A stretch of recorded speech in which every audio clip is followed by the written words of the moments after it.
2022 सोलोंथाइ बोसोराव मेट्रिक आनजादनि फिथायाव लाथिख' दिन्थिफुंनो हानाय रायजोनि गं 34 गोजौ फरायसालि आरो हाइ माद्रासा फरायसालिफोरखौ सरकारा बन्द खालामनो फोसावदों।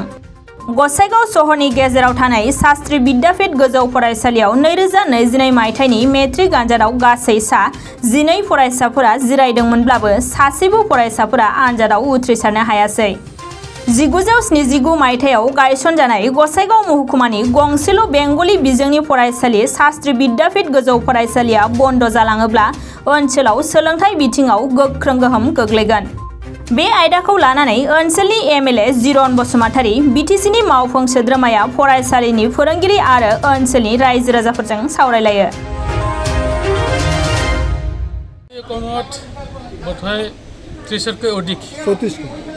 त्रिशतকৈ অধিক বুলি কৈছোঁ মই। 30তকৈ অধিক হাইস্কুলৰ চূড়ান্ত শিক্ষান্ত যিটো পৰীক্ষা আছিলে এইটো ক'ৰবাত নীল গৈছে। গতিকে ইয়াতো বোধ হয় এতিয়াও মই কাটাংকেই পোৱা নাই, তথাপিওতো মই শুনিবলৈ পাইছোঁ যে শাস্ত্ৰী বিদ্যাপীঠ যিটো বেংগলী হাইস্কুল আছে আমাৰ গোসাইগাঁৱত তাৰ পৰা নীল হৈছে। এইটোৰ কাৰণে মই বুজ ল'বলৈ আহিছোঁ। প্ৰধান শিক্ষকৰ লগত আলোচনা কৰিলোঁ। কথা হৈছে কি যোৱাবেলি আমাৰ পৰিস্থিতিবিলাক ভাল নাছিলে কোভিডৰ ক্ষেত্ৰত আৰু বিভিন্ন কাৰণত আমাৰ এই অঞ্চলৰ গৰীব শ্ৰেণীৰ যিসকল ল'ৰা ছোৱালীবিলাক আছে সিহঁতে বেলেগতো কাম কৰিবলৈ গৈছে, কিবা তেনেকুৱা ক্লাছ হোৱা নাছিলে। তথাপিওতো আমি কৈছিলোঁ যে কোভিড হ'লেও কোভিড পৰিস্থিতিত যেনেকুৱা হাম কাটিল, যদিওবা এইটো আজিকালৈকে শেষ হৈ যোৱা নাই, তথাপিওতো অলপ হাম কাটিছে, তেনেকুৱা মানে আগৰ নিচিনা ৰূপ ধাৰণ কৰা নাই। গতিকে ক্লাছবিলাক ভালকৈ হ'ব লাগে এইটো চেষ্টা কৰিছিলে, কিন্তু এইবাৰ শূন্য ফলাফল হ'ল। গতিকে নেক্সটত যাতে তেনেকুৱা নহয় তাৰ কাৰণে ভালকৈ আলোচনা কৰিছোঁ আৰু বিভাগীয় কৰ্তৃপক্ষৰ লগত অতি সোনকালে প্ৰধান শিক্ষকক যোগাযোগ কৰিবলৈ মই কৈছোঁ, কাৰণ কি কাৰণ হ'ব পাৰে। গতিকে বিভাগীয় কৰ্তৃপক্ষ তাৰপিছত হেডমাষ্টাৰে ভালকৈ বুজি পাব। গতিকে আমাৰ কথাটো হ'ল আমাৰ স্কুলবোৰ ভাল হ'ব লাগে, ফলাফল ভাল হ'ব লাগে, আমাৰ ছাত্ৰ ছাত্ৰীবোৰ ভালকৈ শিক্ষা প্ৰদান কৰিব পাব লাগে। ইয়াৰ লগতে ইয়াত এটা খেলিমেলি হৈ আছে কি ইয়াতে LP স্কুল, ME স্কুল আৰু হাই স্কুল একে মানে কম্পাউণ্ডতে আছে। গতিকে এইটো এমেলগেমেশ্যন হ'ব লাগে। গতিকে আজি তাৰিখলৈকে হোৱা নাই, অলপ খেলিমেলি সিহঁতৰ আছে।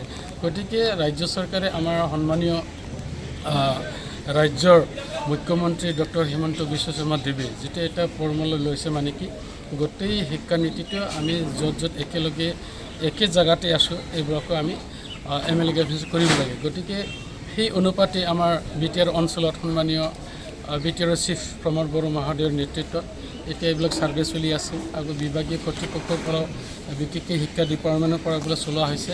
গতিকে যোৱাবেলি এইটো থাকি গ'ল, কিন্তু এইবেলি আমি থাকিব নিদিওঁ, কাৰণ ৰিজাল্ট বেয়া হোৱাৰ কাৰণেও এইটো হ'ব পাৰে।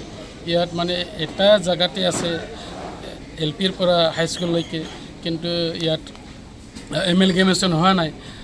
ME স্কুল পাছ হোৱাৰ পিছত বেলেগ স্কুলত যায়, ইয়াত মানে মুষ্টিমীয় বা যিসকলৰ অক্ষম মানে বেলেগত যাব নোৱাৰে সিহঁতে ইয়াত পঢ়ে। গতিকে এমেলগেমেশ্যন হোৱাৰ পিছত গোটেই ছাত্ৰবিলাক ইয়াতে পঢ়িব, তাৰ কাৰণে তেতিয়া পৰিৱেশটো বেলেগ হৈ যাব। কিন্তু আগৰ বাৰত কেতিয়াও নীল হোৱা নাছিল বুলি প্ৰধান শিক্ষকে আমাক জনাইছে। গতিকে মই ভাবোঁ পিছৰ পৰ্যায়ত যাতে ভালকৈ কৰক, এইটো আমি ME স্কুলৰ হেডমাষ্টাৰৰ লগত আলোচনা কৰিছোঁ। আমি ইয়াত আমাৰ শিক্ষকসকল আছে, ঠিকেই আছে, সিহঁতে ইয়াত চাকৰি হিচাপত কৰিছে, কিন্তু অনুষ্ঠানটো হ'ল আমাৰ ৰাইজৰে হয়। গতিকে ৰাইজৰ অনুষ্ঠানটো কোনো পথে যাতে বিয়াৰ পালনি নাযায় তাৰ কাৰণে আমি নিজেও বিধায়ক হৈ পেলাই এইটো চাইছোঁ, কথা দিছোঁ আমি কি কৰিব লাগে কৰিম। আৰু ইয়াৰ লগতে আজি আপোনালোকে নিশ্চয় শুনিবলৈ পাইছে আমাৰ গোসাইগাঁও পৌৰসভাখন স্বৰ্ণ জয়ন্তী দিৱস পালন কৰিবলৈ গৈ আছে। তাৰ কাৰণে আমাৰ চিফ মহোদয়ে আমাক এটা নিৰ্দেশ দিছে কি ইয়াত যিমানবোৰ ৰাস্তা ঘাট আছে এইবিলাক ভালকৈ চাব লাগে, কোনখিনি কেনেকুৱা ধৰণৰ হৈ আছে। ইয়াত ড্ৰেইনেজ ছিষ্টেম ভাল নাই, ক'ৰবাত ড্ৰেইন নাই, আৰু ৰাস্তাবিলাক য'ত মানে ৱেডেনিং কৰিব লাগে, বহল কৰিব লাগে, এইবিলাক বহল কৰিবলৈ দিয়া হৈছে। আৰু আমি দেখিবলৈ পাইছোঁ আমাৰ গোসাইগাঁও নগৰ হিচাপে বহুত জেগাত পাব্লিক টয়লেটৰ প্ৰয়োজন আছে, এইবিলাক নাই।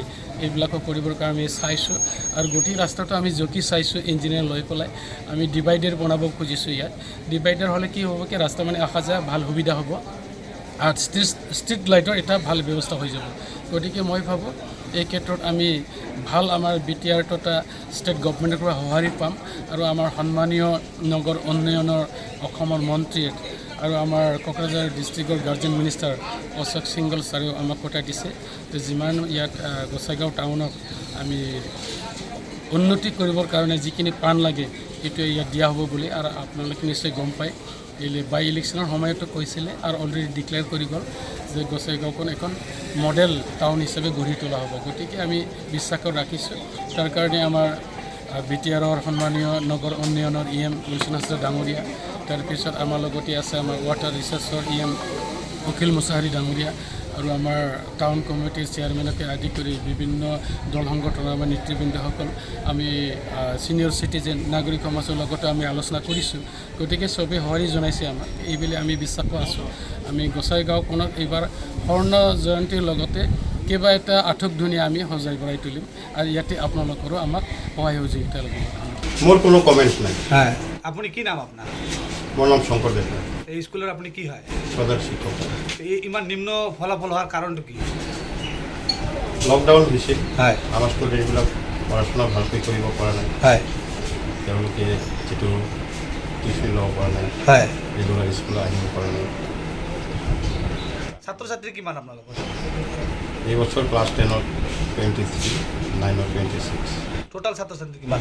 49 মাষ্টাৰ কেইজন? ছাত্ৰ। কিমান চনত এইটো ইষ্টাব্লিছ হৈছিল স্কুলটো? 1974, আৰু প্ৰাধিকৰণ কেতিয়া হৈছিল? 2013। ক্ৰমান্বয়ে আপোনালোকৰ ৰেজাল্ট এনেকৈ বেয়া হয় নে কেনেকৈ হৈ আছে? আমি 2020 চনৰ জুনত চাৰ্জ লৈছোঁ। আগৰ হেডমাষ্টাৰ দীপক ৰঞ্জন সাহা আছিল, হয়, তেওঁ ৰিটায়াৰ্ড হোৱাৰ পিছত মই জুনত চাৰ্জ লৈছোঁ। তেতিয়াৰ পৰা লকডাউন। 21 ছেপ্টেম্বৰৰ পৰা স্কুল খুলিছে। আমি ছেপ্টেম্বৰৰ পৰা ক্লাছ কৰি আছোঁ। আমাৰ শিক্ষকবিলাকে ৰেগুলাৰ ক্লাছ কৰি আছে, কিন্তু ষ্টুডেণ্টে ৰেজাল্ট কৰিব পৰা নাই। এইটো দুৰ্ভাগ্যৰ কথা।